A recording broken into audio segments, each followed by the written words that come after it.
What's going on, guys? It is heartLessxGames bringing you a brand new video. I am bringing you episode 4, I believe, of the hardcore series.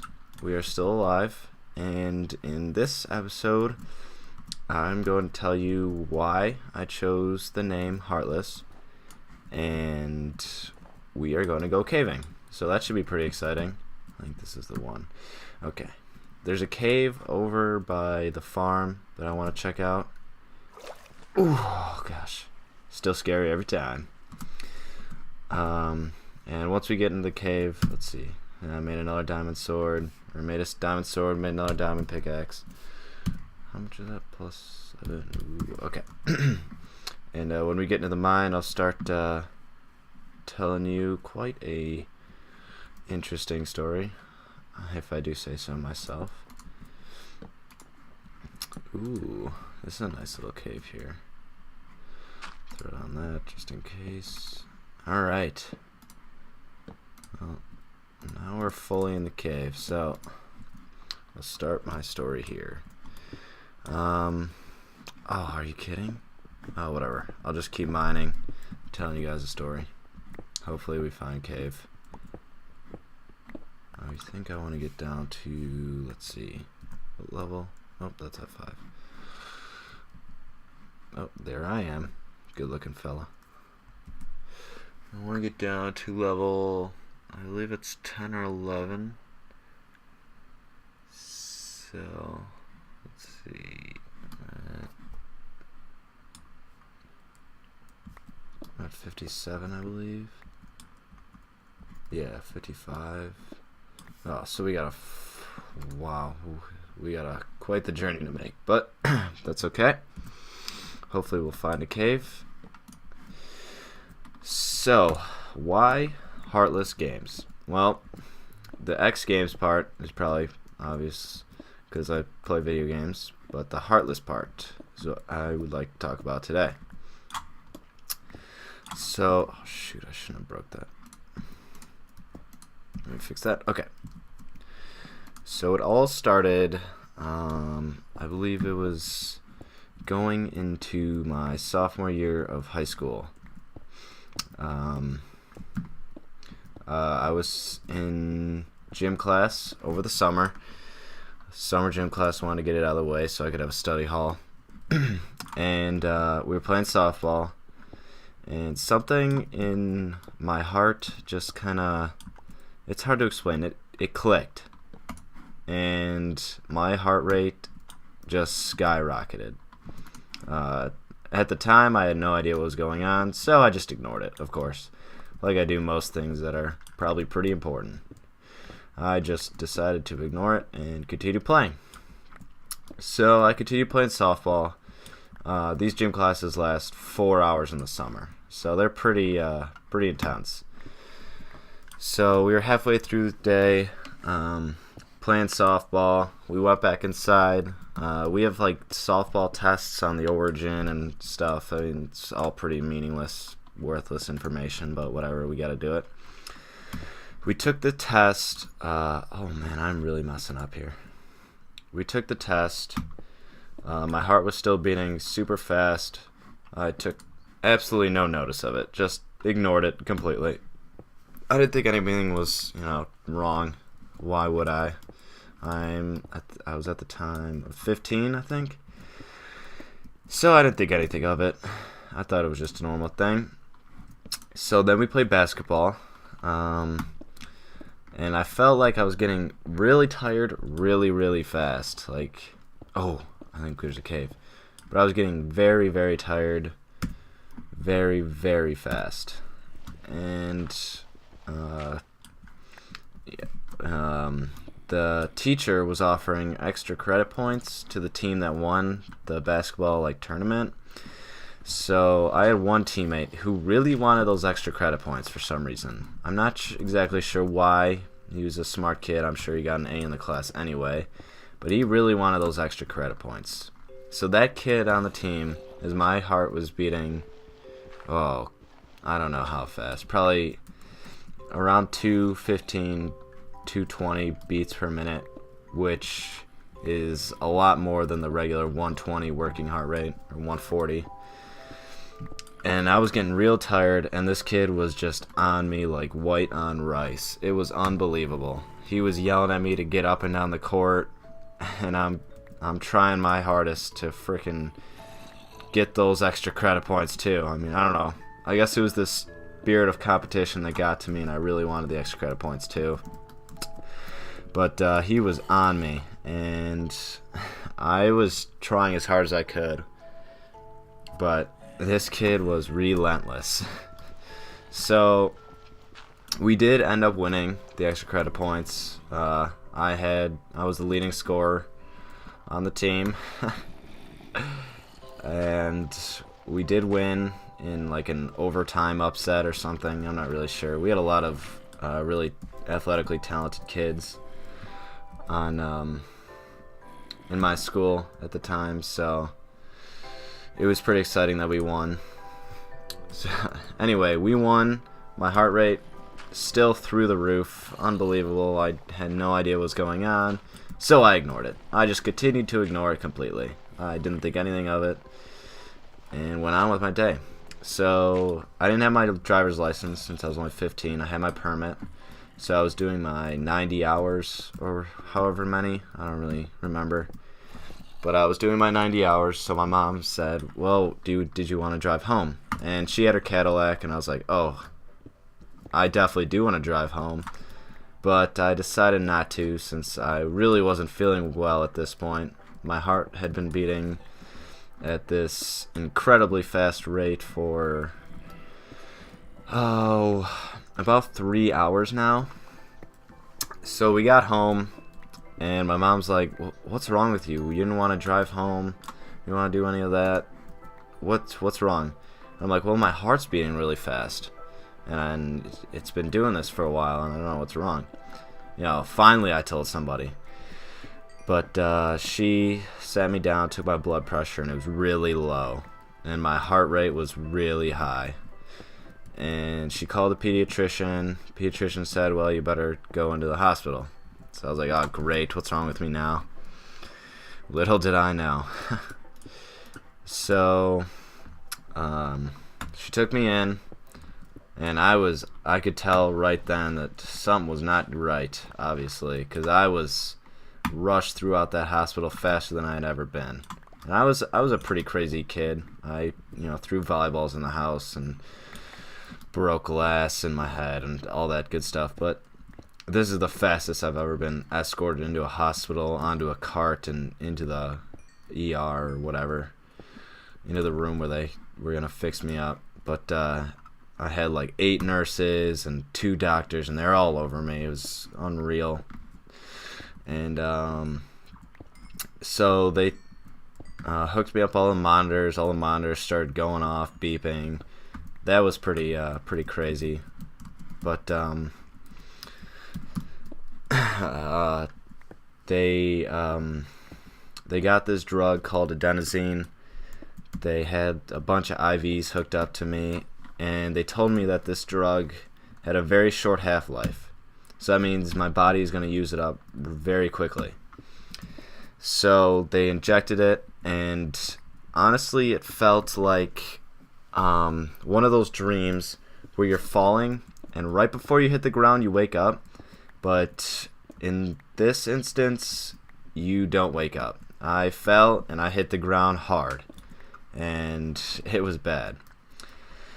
So after about 20 minutes of them just watching my heart rate and stuff like that, the doctor came in, said I was free to leave, and we were like, what? Free to leave? What the heck just happened to me?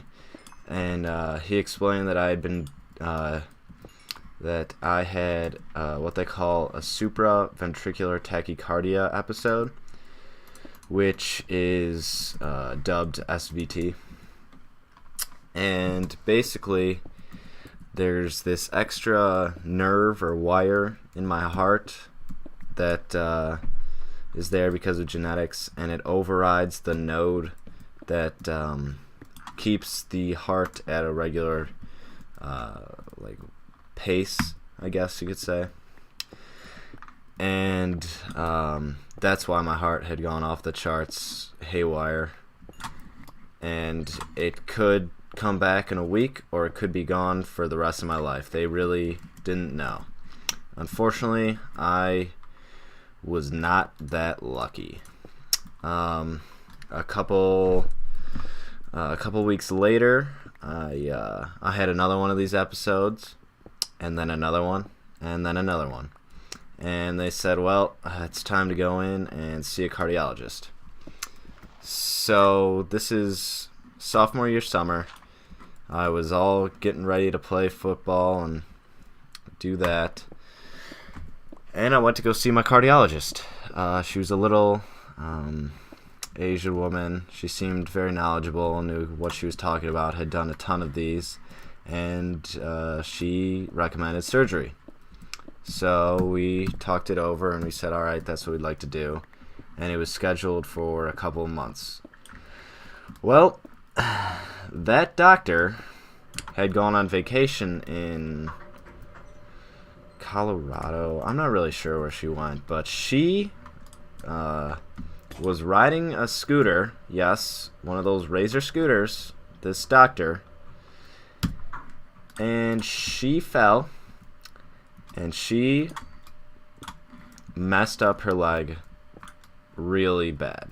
Like, she had a huge cast on, broken in many different places, had screws and all of that put in. Needless to say, she was not going to be up to working on anybody's heart for a very long time.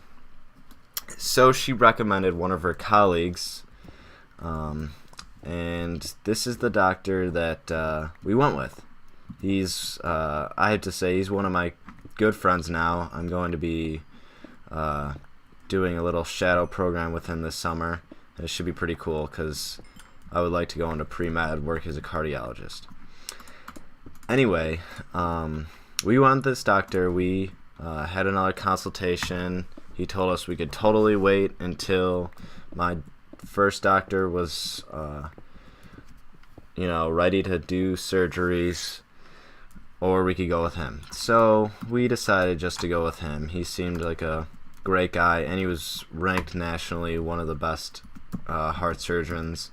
So we just went with him. He seemed like a great guy, and so I kept having these little episodes where they would shoot me with the adenosine. I'd have one of those feelings, hit the ground, painful as none other. It was awful. Oh, my inventory is full. Okay. Painful as none other, and let me just clear out my inventory here. And finally, the surgery rolled around. At the time of the surgery, I wasn't too afraid. I mean, the guy seemed like he was good, and I don't know, they always tell you the symptoms, and or what could happen, and I never listen. My heart had been racing at 215 beats per minute for 4 hours, and I just ignored it. So I just ignored what could possibly happen. I was 15, didn't know what was happening, so it didn't really matter to me. So they went in, did the surgery, comes out, he's all grins. I'm like, oh, good, it worked. Wrong. About two hours later, I was in another SVT episode. So I thought, wow, this is just fantastic, of course. The surgery was unsuccessful. And that was a huge surprise to everybody, because the surgery success rate, 95%. So it's pretty incredible that I was not successful. But I digress. So he said, well, we have to wait a while for your heart to recover, and then we could go from there and maybe have another surgery or see what you want to do. So we went through. Again, I was having all of these different heart episodes, and it was just an awful time in my life. Probably actually the worst years of my life. and I was having all of these different heart things, and at one point I actually looked over when they were giving me the drug, and I discovered something pretty crazy, and that was when they give you the drug, they tell you that you have to breathe through it and just keep going, because it's like once your heart stops beating, gravity takes hold of your blood really fast, and it just pushes down on your body. And effectively, that's what was happening to me. So I had to breathe through that, and then soon that sensation was gone. But I didn't know this until I looked over one time and saw that when they had administered the drug and it was taking effect, I flatlined. So I was gone. All those times I'd gone in and thought that it was nothing, they were actually stopping my heart. And because the adenosine has such a short half-life, my heart was able to start beating again after about 5 or 10 seconds. And this was pretty incredible to me, that they wouldn't tell me that what they were basically doing is restarting an engine. But they never said anything, and I went on with myself, with my life. And then one time I thought I'd be a little daring, because, I mean, why not be daring in that situation? I decided to not breathe through it. That was a very bad idea. I don't know why I ever decided to do that, or why I decided to take a risk like that, but I decided to not breathe through it. And that was not good, because breathing through it brings your heart back to, I guess it creates some sort of sensation where your heart starts beating again. I'm not really sure how it works, but I decided to hold my breath, and my heart didn't start beating again. So they were getting the crash carts back, and it was like 15 seconds of no heartbeat, and I was like, oh, I better start breathing. So I started breathing as hard as I could, and was able to get my heart back to back beating. Ooh. So that was almost bad. So I was able to get my heart back beating without any crash carts or anything like that, which is good, obviously. But yeah, I decided to do something really dumb there, but I was okay. So second surgery comes around. I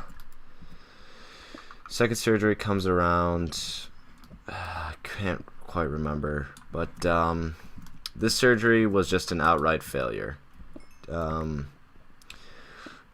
They needed to get my heart into the SVT episode before they could find it and destroy the extra pathway, and they could not do that.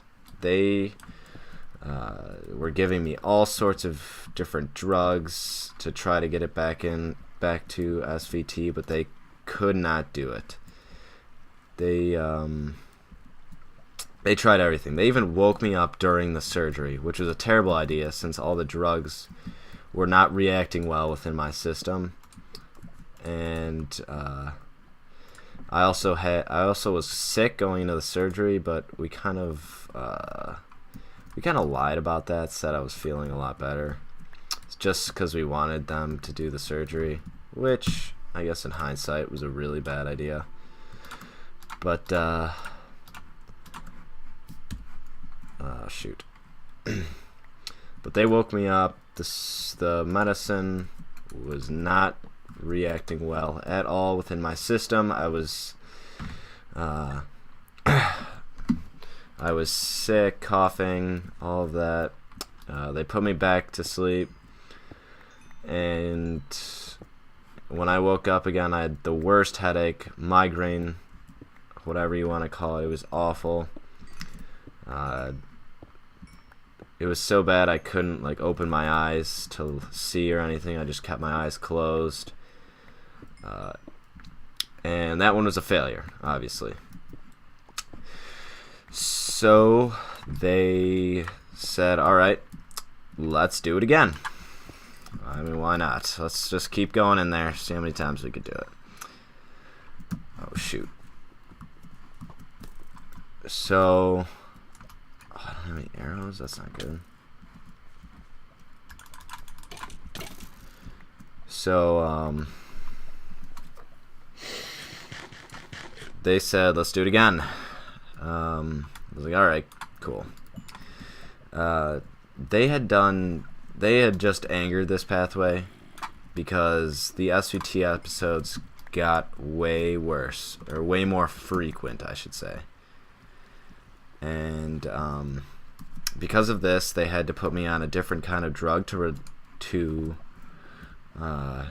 regulate it, and that was pretty awful because I had to stay in the hospital for I had to stay in the hospital for 4 days to make sure I didn't have any side effects to it, because they were putting me on a stronger medicine, and even that barely worked for me. I was still having these episodes, still technically dying, I guess you could say. And finally, third surgery comes around, and it's a success. Just kidding. It was successful for two months, and one day I woke up and I was in SVT. So my hell started over again. This was even worse than before. They were trying multiple drugs, mixing the doses, trying everything they could, but they could not get my heart under control.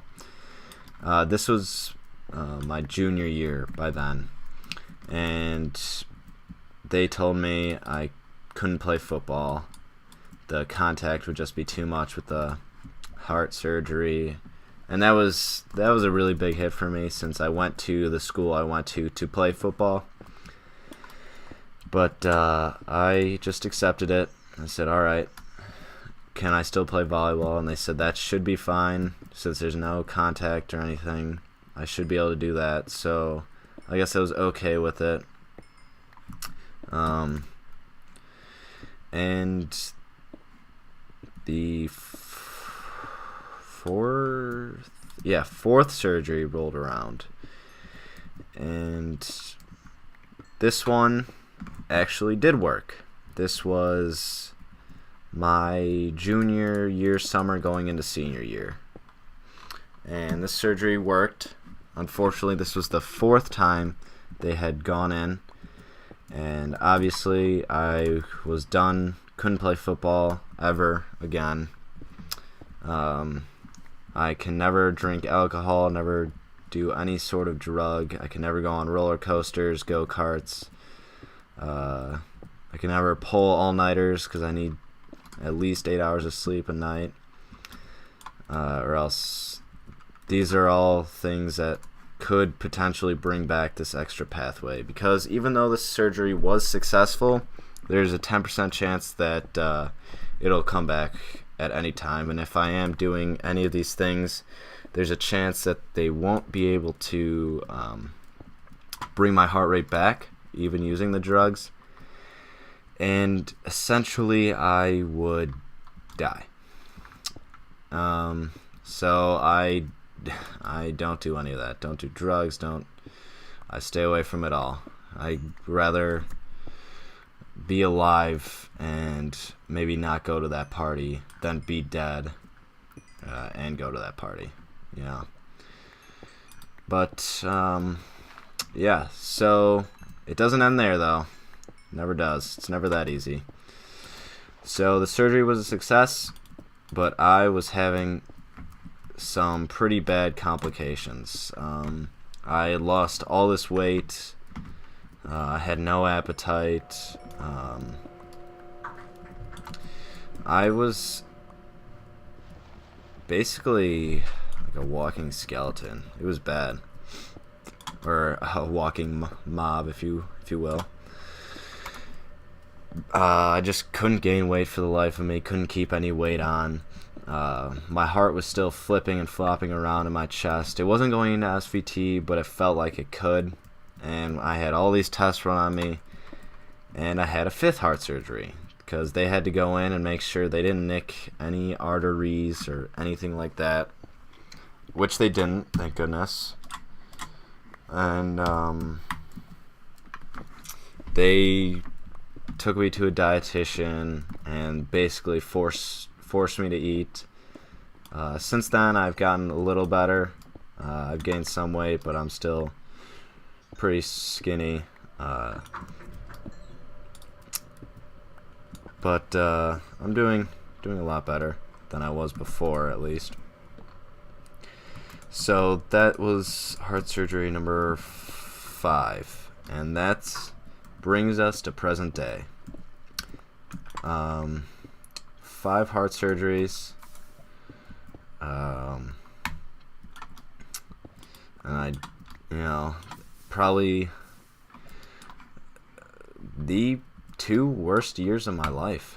Really, I hated those years. I'm so glad they're over. And this is the first summer that I won't have to take a summer school class or have heart surgery. And I guess that's pretty good for someone like me. But yeah, that's basically my story. That's why I am heartlessxGames.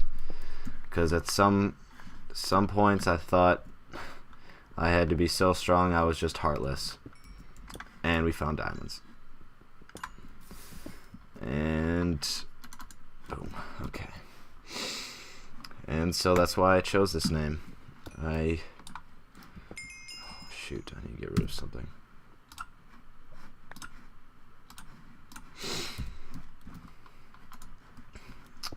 So that's why I chose this name, because when the going got tough, I made it through. I may have not made it through as eloquently as others, because I virtually just shut down. Honestly, I never really showed too much emotion to it. Everybody was asking me how I'm feeling, how I'm doing, and I just said fine. Didn't want to bring attention to it. I just wanted to get through it, and that's it. They would ask me, are you doing alright? How are you handling it? I said I'm handling it fine. Doing fine. Never really gave anybody much. I know they were just trying to help, but that's how I dealt with it. And that's why I'm heartless.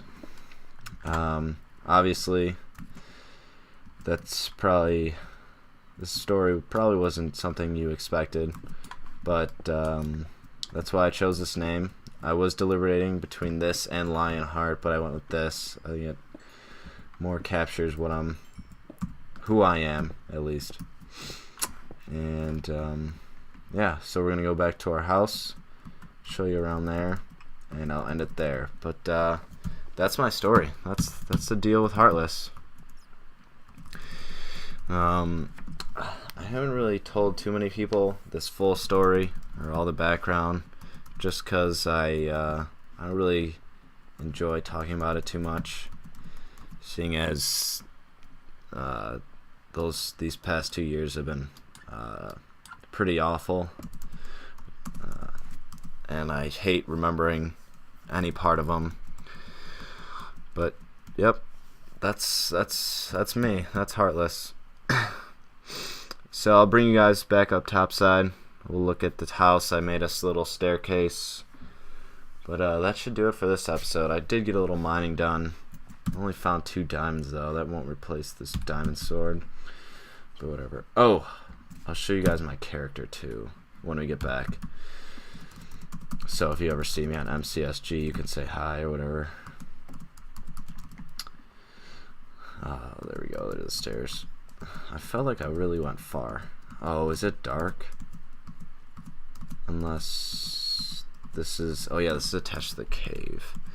Well, we can make a mad dash to our house anyway. Need some pork chops. Okay.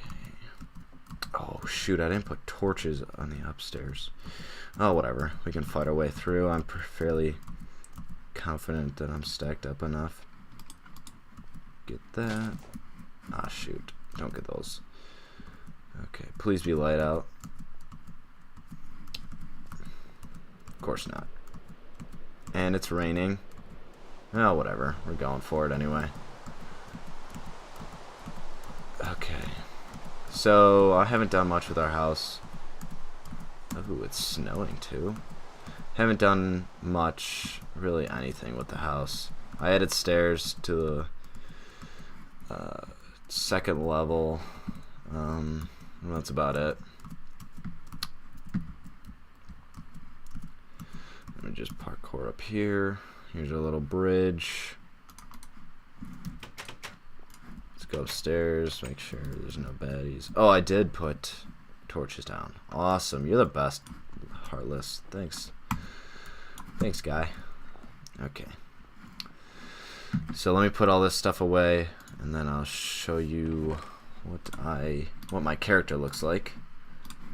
I'll smelt that down in a second. The lapis there. Make some more blocks out of this redstone.